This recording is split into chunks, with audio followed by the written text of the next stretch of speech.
Tales from the Billibong by May Gibbs. The Billibong Cup. It was a glorious sunny morning as Cuddlepie took his shiny new cap out of its box.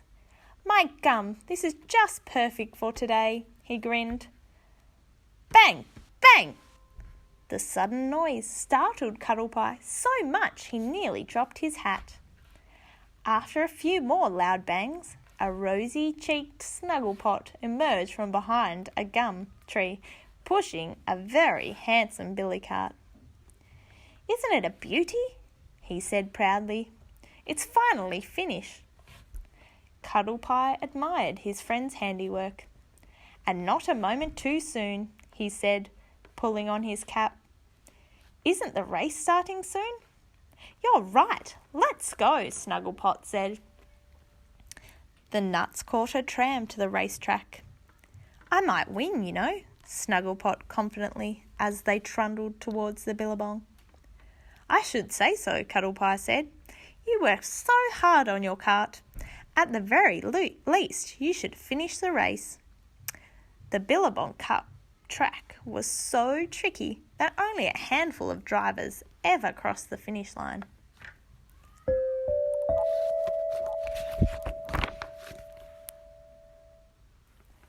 When they arrived, families were already busy setting out scrumptious picnics under the welcoming gumnut trees.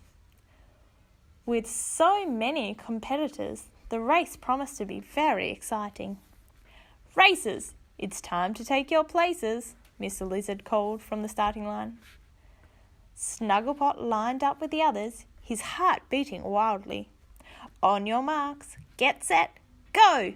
Mr. Lizard waved a flag and was left sneezing in a cloud of dust. They were off. The track was very windy, and some parts were very steep. Soon there were cries of "ouch" and "oof" as racers fell off their carts. But Snugglepot sped past the tangled heap of fallen drivers, skidding around the corners. "Go, Snugglepot!" Cuddlepie was at the sideline, cheering for his friend. Snugglepot was in the lead. "Whee!" Snugglepot exclaimed, tingling from the top of his head to the very tips of his toes. He had never gone so fast before.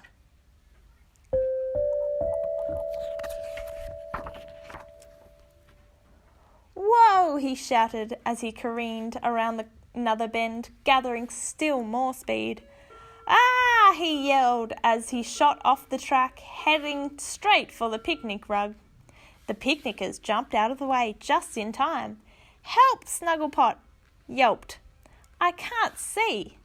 As Snugglepot flew past, Cuddlepie reached out to help, but Snugglepot was going so fast he swept Cuddlepie up into the front of the cart, and they headed straight for a large tree. "Snugglepot, stop!" Cuddlepie shouted. Snugglepot braked. Bumpety, bumpety, bump. The cart came to a shuddering stop. The two friends sighed with relief. Then one of the cart's wheels started rolling down the hill. "My wheel!" Snugglepot cried. They watched in dismay as it landed with a gentle plop in the billabong. Snugglepot burst into tears. "I won't be able to finish the race now," he sniffed. Poor Snugglepot. With only 3 wheels, his cart wouldn't budge. Cuddlepie picked up his cap and sighed. But wait a minute. Cuddlepie's shiny hat was about the same size as the wheels. "I have an idea," Cuddlepot said. "Why don't we use my cap for a wheel? Then you can finish the race."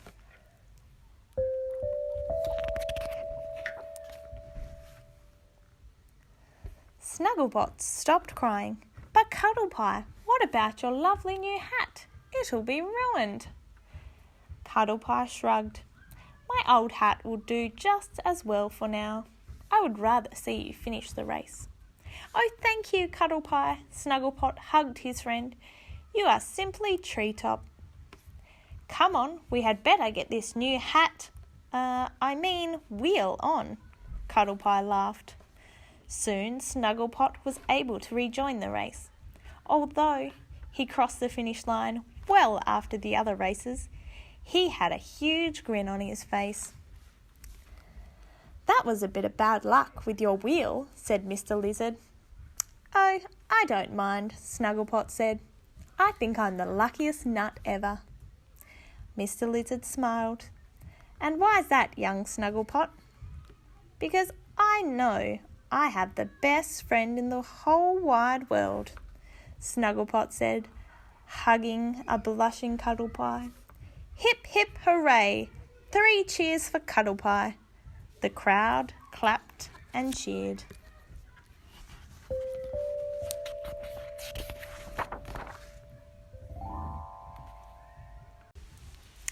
A gust of trouble. Cuddlepie was so proud of his new kite. He had spent a long time making it, and it was magnificent. But he hadn't been able to fly it yet. Every day he checked for the rustling gum leaves, but there wasn't a breath of wind. And so every night Cuddlepie went to bed disappointed. Early one morning, Snugglepot just had to wake Cuddlepie. "Look, Cuddlepie, it's a wonderfully windy day." Cuddlepie rolled over and rubbed his eyes. Sure enough, the gum leaves were swirling in the breeze. "Hooray!" he shouted joyfully, leaping out of bed. "It's a perfect kite-flying day." After a hasty breakfast, the two friends headed down to the clearing by the billibong. Cuddlepie unrolled his kite. "Isn't it awfully big?" asked Snugglepot doubtfully. "Oh, not at all," said Cuddlepie. "A kite can never be too big." Just then, something on the surface of the billibong caught Snugglepot's eye. "Look, Cuddlepie, it's the frog family," Snugglepot said, waving to his friends. "It looks like a leapfrog competition."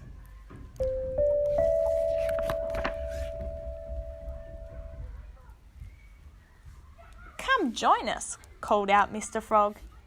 "Come on," Cuddlepie urged, seeing Snugglepot's eager face. "I'll be all right here. You go and play." Snugglepot grinned. "Thanks, Cuddlepie," and he raced off to join the frogs and the other bush folk, whooping loudly. Cuddlepie smiled to himself. Snugglepot was always so brave and daring. Cuddlepie picked up his kite, but before he could even launch it, a huge gust of wind blew the kite right off the ground and into the air. "Snugglepot, look! My kite is flying!" he shouted across the billabong. The wind picked up and the kite tugged hard on the string, its tail curving through the air like a happy snake. To his surprise, Cuddlepie found he had been lifted right off his feet. "My gum!" he cried as the ground began to fall further away from him. "Help, Snugglepot! I'm flying too!" Clutching the kite's string, Cuddlepie began to drift over the billabong. From his lily pad, Snugglepot saw Cuddlepie floating above the water. "Let go, Cuddlepie! Let the kite go!" Snugglepot shouted.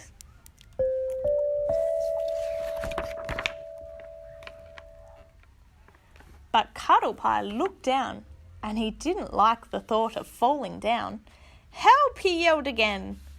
Snugglepot began jumping from lily pad to lily pad, trying to reach Cuddlepie. "I'm coming, Cuddlepie!" He made one enormous jump up into the air and grabbed hold of Cuddlepie's foot. "Got you!" Snugglepie grasped triumphantly. At that moment, another gust of wind caught hold of the kite. "I've still got you, Cuddlepie, but I seem to be flying too." As Snugglepot held onto Cuddlepie's foot and Cuddlepie held onto the kite's string, the kite lifted them both up even higher into the air. "Oh dear, we aren't heavy enough," Snugglepot said. Both Snugglepot and Cuddlepie watched the astonished crowd below growing tinier by the second. The kite was taking them right up into the hazy heavens. "What are we going to do?" asked Cuddlepie. "Everyone is all the way down there, and we're all the way up here."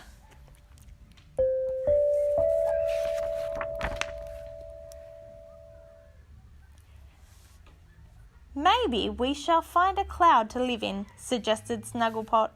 "Oh dear," a familiar voice chuckled. "You two do manage to get yourself into some tricky situations." There was a fluttering of feathers, and the nuts were gently pulled down to the ground. Mrs. Kookaburra, Snugglepot and Cuddlepie had never been so happy to see their dear friend. "Thank you so much." "My pleasure, young nuts." "We couldn't have you flying away," Mrs. Kookaburra smiled. "Did you see how high we were?" Snugglepot asked. "Yes, I certainly did." "Perhaps you might need to make your kite a bit smaller, Cuddlepie," Mrs. Kookaburra said gently. Cuddlepie sadly picked up his beautiful kite. Suddenly, another gust of wind threatened to carry them both, Cuddlepie and the kite, off once more. But this time, Snugglepot and Mrs. Kookaburra were ready. Cuddlepie laughed as his friends held onto him tightly. "Well, perhaps I could make it a little smaller," he agreed.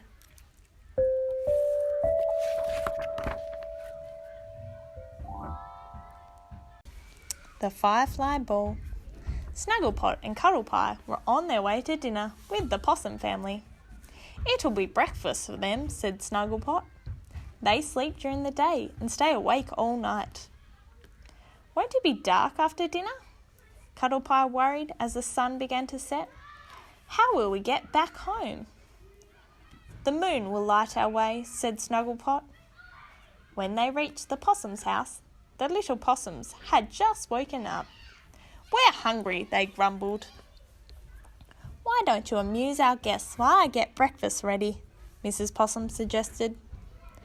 The little possums jumped up and began to make a possum ladder.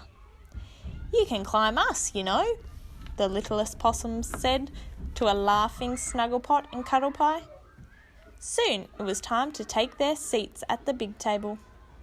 On it were platters of tender young gum leaves and wiggling insects. Mrs. Possum laughed when she saw the glum faces of her guests.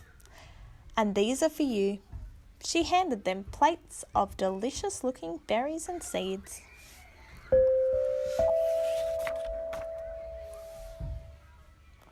All too soon it was time to head home. The gumnuts said their goodbyes and went out into the night. Gazing up at the inky sky, they saw nothing. "Where have the moon and the stars gone?" wondered Snugglepot. "I'm sure they used to be just up there," Cuddlepie pointed. Snugglepot took Cuddlepie's hand. "Never mind, I'm sure our tree is this way. Let's go." However, soon the nuts realised they were hopelessly lost. Cuddlepie's lips began to tremble. He was getting tired and longed to be tucked up in his nice warm bed. "I'm sorry, Cuddlepie," Snugglepot hugged his friend. "But wait, is that a light over there?" Cuddlepie stopped crying. "Let's go and see," said Snugglepot. "Maybe they can help us." But every time they got close to the light, it seemed to move a little further away. "This light is behaving very strangely," complained Snugglepot. "Yes," puffed Cuddlepie. "I wish it would keep still." Just then the weary nuts thought they could go no further. They reached the billibong, and there, over the water, was a breathtaking sight. Thousands of tiny flashing lights were spinning, circling and dancing around each other. "Have the stars come back?" Snugglepot asked in wonder.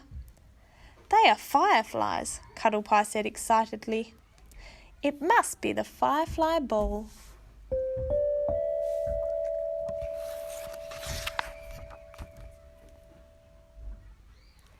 They tickle, laughed Snugglepot. Snugglepot, we're glowing, Cuddlepie giggled as the fireflies settled into Snugglepot's hat. The fireflies turned into a sparkling waterfall, and the nuts pretended to splash about in the glowing water.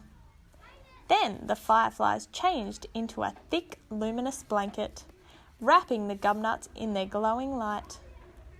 As Snugglepot watched the beautiful fireflies, he had an idea. "Fireflies, we have had so much fun," he said, "but we are lost. Can you help us find our way home?" There was a frenzy of fluttering as a firefly zipped around their heads. They formed a large twinkling arrow pointing into the bush. "Hooray!" Snugglepot said joyfully. It's this way." 2 fireflies broke free and circled around the nuts, leading them through the bush. "Look, there's the great stump," said Cuddlepie at last.